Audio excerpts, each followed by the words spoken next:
ਹੁਣ ਅਗਲੀ ਬੇਨਤੀ ਹੈ ਸ਼੍ਰੀਮਾਨ ਜਸਵੰਤ ਰਾਏ ਸਾਹਿਬ ਜੀ ਨੂੰ ਕਿ ਉਹ ਕਾਰੀ ਸਾਹਿਬ ਦਾ ਸਵਾਗਤ ਕਰਨਗੇ ਲੋਹੀ ਪਾ ਕੇ। ਸ਼ਮਸ਼ੇਰ ਕਾਰੀ ਸਾਹਿਬ ਅੱਗੇ ਆ ਜਾਣ ਫਟਾਫਟ। ਸ਼ਮਸ਼ੇਰ ਕਾਰੀ ਜੀ ਹੱਥ ਦੀ ਮੈਜੋਰਟੀ ਤਾਂ ਹੀ ਦਿਖੇਗੀ ਨਾ, ਇੱਕ ਹੋ ਗਏ ਤੁਸੀਂ। ਹਾਂ, ਕੈਪਟਨ ਪ੍ਰਵੀਨ ਜੀ ਵੀ ਆਣ, ਉਹਨਾਂ ਦਾ ਵੀ ਸਨਮਾਨ ਕਰਨਾ ਜੀ। ਕਾਰੀ ਸਾਹਿਬ ਕਿੱਥੇ ਜੀ? ਕਾਰੀ ਸਾਹਿਬ ਸਾਡੇ ਸ਼ਮਸ਼ੇਰ ਕਾਰੀ ਪੜਾਲ ਮਸਜਿਦ ਦੇ ਪ੍ਰਚਾਰਕ ਨੇ। ਕੈਪਟਨ ਸਾਹਿਬ ਦਾ ਸਵਾਗਤ किया जा रहा है। कि आने वाले समय में हमें शासन करती जमात बननी है, सत्ते में हमें भागीदारी होनी चाहिए। हम किसी से ब्लाइंड फॉलोअर नहीं, हम किसी के गुलाम नहीं हैं। ये सोचना पड़ेगा आपको। इसके लिए इंडिपेंडेंट खड़ा रहना मैं समझता हूं बहुत जरूरी बात है। इसके लिए पॉलिटिकल पार्टी होनी जरूरी है, मैं समझता हूं। कई दिनों की मांग थी। उत्तर प्रदेश से जो हिंदी बेल्ट है वहां की मांग थी कि भाई जिस विचारधारे पर पार्टी बाबा साहब के नाम से चल रही थी, 4 बार मुख्यमंत्री पद मिल गए थे, आज उन्होंने विचारधारा बाबा साहब की विचारधारा मान्य और कांशीराम की विचारधारा छोड़ गई है। मनुवादी ताकतों से उन्होंने हाथ जमा दिए हैं। इसके लिए मेरे पास सुझाव रखा, भाई कोई पॉलिटिकल प्लेटफॉर्म दे दो। मेरे पास तो आज तक तो 2 ही प्लेटफॉर्म थे। एक तो बुद्धिस्ट सोसाइटी ऑफ इंडिया थी, दूसरी बाजू में समता सैनिक दल जो बाबा साहब ने निकाली, दोनों संगठनों में चलाता था। लेकिन ये डिमांड से मैंने प्रबुद्ध रिपब्लिकन पार्टी की अभी 3 महीना पहले मैंने स्थापित की। इसी सिलसिले में मैं आज पंजाब में आया था 2 मीटिंग करने के लिए। सिंगर साहब ने बुलाया आपको।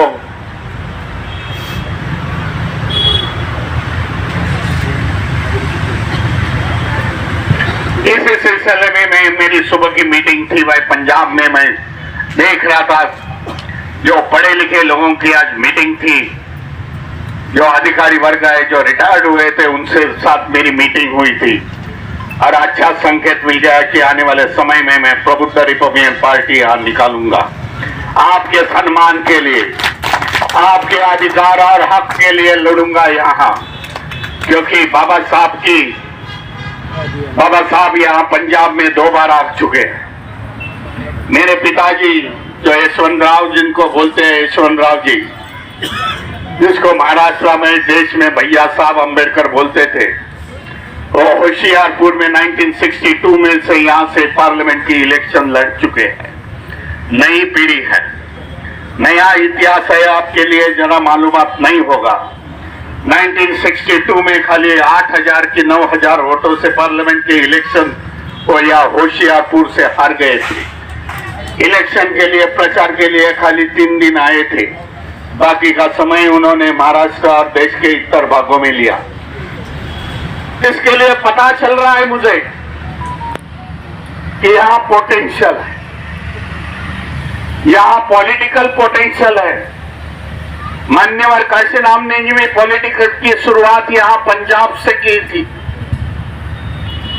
उन्होंने जाना था यहाँ के बाबा साहब के अनुयायी, आप सभी अनुयायी,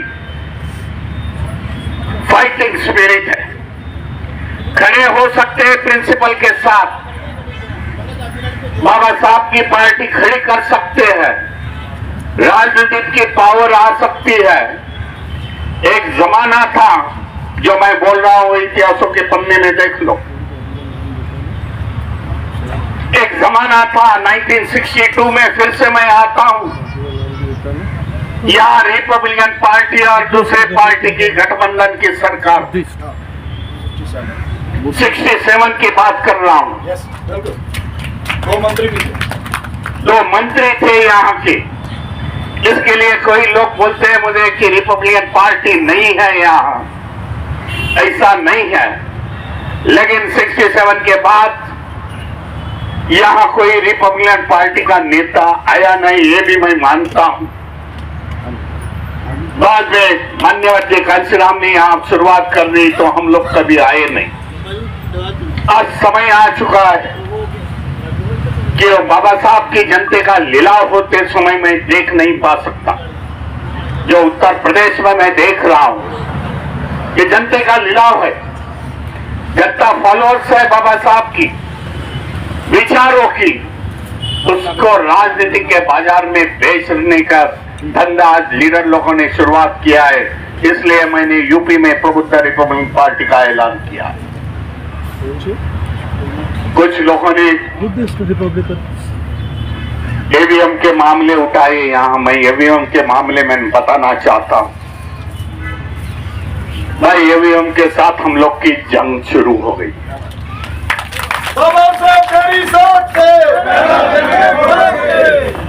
पिछले सप्ताह में सोमवार के दिन, पिछले सप्ताह के सोमवार के दिन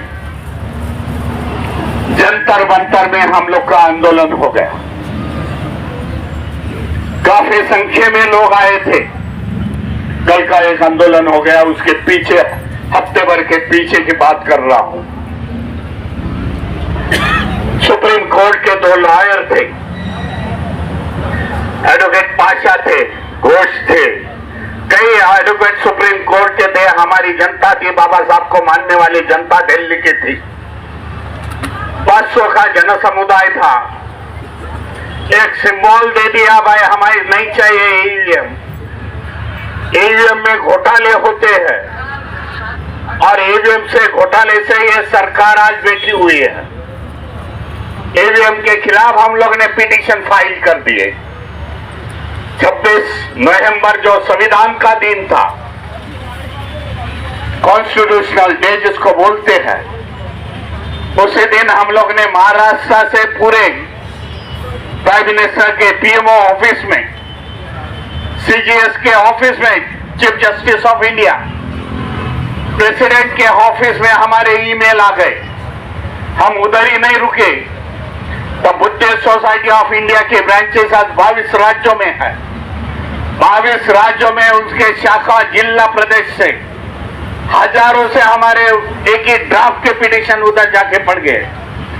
सरकार को बता दिया, सरकार के व्यवस्था को बता दिया, मैं हम लोग ईवीएम के खिलाफ है। आने वाले चुनाव ईवीएम के नहीं हम इन लोग होने देंगे। कल की बात है, फिर से बाबा साहब को मानने वाले अंबेडकरवादी जनते ने हजारों संख्या से लोग ने इलेक्शन कमिश्नर के ऑफिस को घेराव डाला।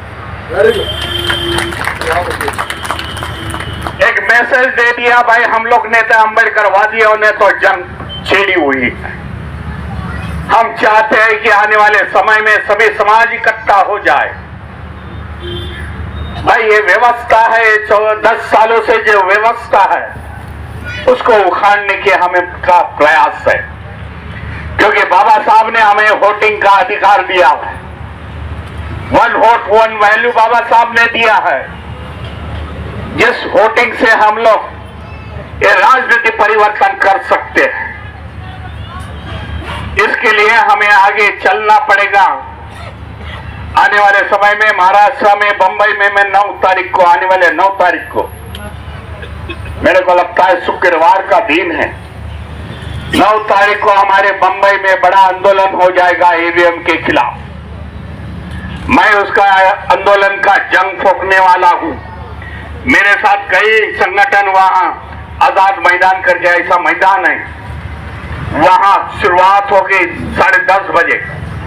वहां से मैसेज जाएगा पूरा दिल्ली में और पूरे भारत भर में, ईवीएम के खिलाफ जंग होनी जरूरी है। नहीं तो फिर से जो आज बोल रहे हैं हम लोग 400 पार जाएंगे, वही आएंगी। और बाबा साहब ने जो क्रांति किए हैं, हमें हक और अधिकार दिए हैं, मैं समझता हूं आने वाले समय में ये व्यवस्था फिर से बैठ गई, ये सरकार फिर से बैठ गई सेंटर में, तो हमारे लिए बहुत कठिनाई का सामना करना पड़ेगा। आज हमें हमारी नई सोच है, हमारे बारे में नहीं सोचना है, तो हमारे आने वाले नस्लों के लिए सोचना पड़ेगा। भाई उनके भविष्य के लिए हमें सोचना पड़ेगा, उनका भविष्य कैसा होगा। नहीं तो बच्चे आगे बढ़ के आपको सबको पूछेंगे, इधर मेरे साथ खड़े हैं उनको, भाई संविधान धोखे में था, तब आप क्या कर रहे थे? ये पूछेंगे आपके बच्चे। इसके लिए ये आखिरी जंग है, मैं समझता हूं।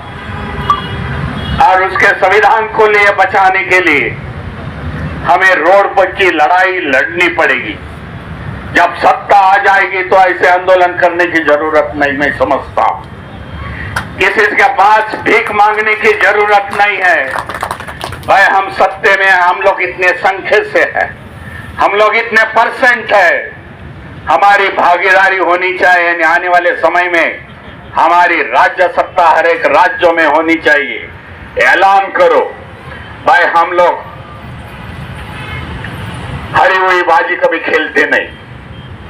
बाबा साहब ने कभी हरी हुई बाजी खेली नहीं, ये भी सोच लो। जो भी बाबा साहब ने आंदोलन किए, जो भी बाबा साहब ने हासिल किया है, ये अपने दिमाग से और रोड की लड़ाई से किए हैं। हमें उनके अनुयायी है, हम उनके फॉलोअर्स हैं। हमें भी वही सोचना पड़ेगा कि बाबा साहब की क्रांति हमें आगे लेके जानी पड़ेगी, क्योंकि बाबा साहब ने हमें धोखा बताया था, लेकिन आज भूल गए सब जन। बाबा साहब ने मराठी में कहा था, मेरा रथ इधर तक आया है। रथ बोला तो क्रांति का, रिवॉल्यूशन का रथ आ गया है, वो पीछे मत लेके जाओ। नहीं समझा तो उधर ही रखो। आज समय आ गया है। बाबा साहब तो अकेले थे, अर्शों हम करोड़ों के संख्या से है बाबा साहब के अनुयायी। वादा करेंगे कि हम बाबा साहब का क्रांति का रथ आगे लेके जाएंगे और इस देश का भविष्य हम लोग उज्जवल करेंगे। यही वादे के साथ मैं अपने वाणी को विराम देता हूं।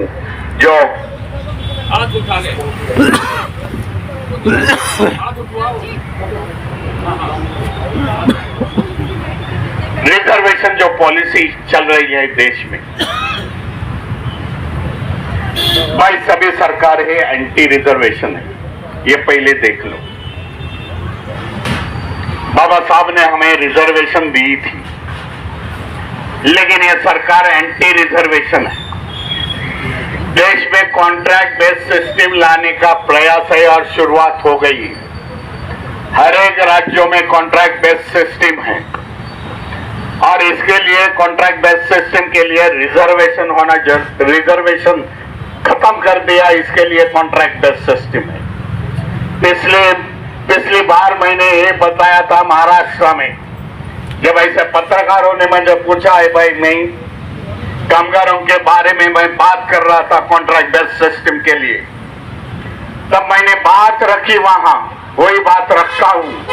भाई देश में कॉन्ट्रैक्ट बेस्ड सिस्टम आती है तो यहाँ के नेता, यहाँ के जो राज्यकर्ता केंद्र के हैं, राज्य के हैं, उनको भी कॉन्ट्रैक्ट बेस्ड सिस्टम में लगा दो, तो भाई हम लोग को न्याय मिलेगा। हम लोग ये हमारी मांग छोड़ देंगे। भाई इस तरीके से देश में कॉन्ट्रैक्ट बेस्ड सिस्टम लाने का प्रयास यही है कि जो सरकारी कंपनियां हैं वो बेच चुकी है, जो कुछ बची हुई है 2024 में बैठ गए तो वो भी बेच जाएगी।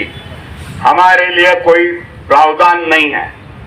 आज देखा जाए हर एक राज्यों में अनएम्प्लॉयमेंट की संख्या ज्यादा है। लाखों के संख्या से लोग आज डिग्री में, हमारे बच्चे डिग्री ले चुके हैं, लेकिन आज उनके पास काम नहीं है। जो बंबई की कामगार संगठन मैंने बताया, साफ सफाई करने वाली संगठन, सफाई करने वाली संगठन, आज ग्रेजुएट, डबल ग्रेजुएट बच्चे हाथ में झाड़ू लेके कॉन्ट्रैक्ट बेस्ड सिस्टम में 10,000 से लेके 18,000 तक काम कर रहे हैं। हमारा जो परमानेंट कामगार है, जो हम बॉम्बे म्युनिसिपल कॉर्पोरेशन चलाते हैं, हमारा परमानेंट कामगार का रेट है 65,000 पर मंथ का, उसको तनख्वाह मिलती है। ये बाबा साहब की देन है, 1938 में उन्होंने शुरुआत कर दी। इसके लिए हमें झगड़ना पड़ेगा, हमारा राज्य आना लग पड़ेगा। जो फिक्स सर्टिफिकेट का मामला यहाँ बताया गया मुझे, भाई पूरे महाराष्ट्र में भी यही सिस्टम है।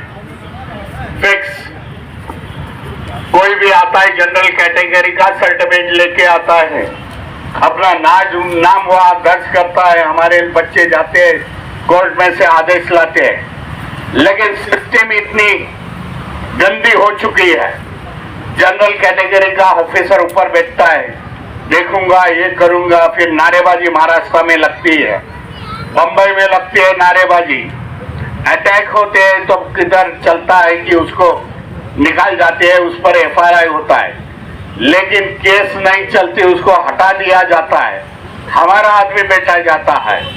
लेकिन आज हजारों के मामले हैं, किधर किधर हम लोग लड़े। यही मेरे को लगता है पंजाब में है। लिस्ट तैयार कर दो, सुप्रीम कोर्ट के कई केसेस के मुकदमे हुए हैं, उसकी जजमेंट आ चुकी है। इंदर साहब आपको जजमेंट देंगे, नहीं तो मैं महाराष्ट्र से तुम्हारे को जजमेंट भेज देता हूं सुप्रीम कोर्ट के। भाई वो जजमेंट दे दो वहां के। नहीं हो गए तो उन लोग को एट्रोसिटी में कैसा लाने का वो भी सोच लो। एट्रोसिटी में बेच सकता है भाई, सिविल कोर्ट को इन लोग नहीं डरते। जब एट्रोसिटी के लिए खड़े हो जाओगे, ऐसे वकील तैयार करो यहाँ के एट्रोसिटी केस भरने के लिए, क्योंकि एट्रोसिटी केस से शॉर्टकट है।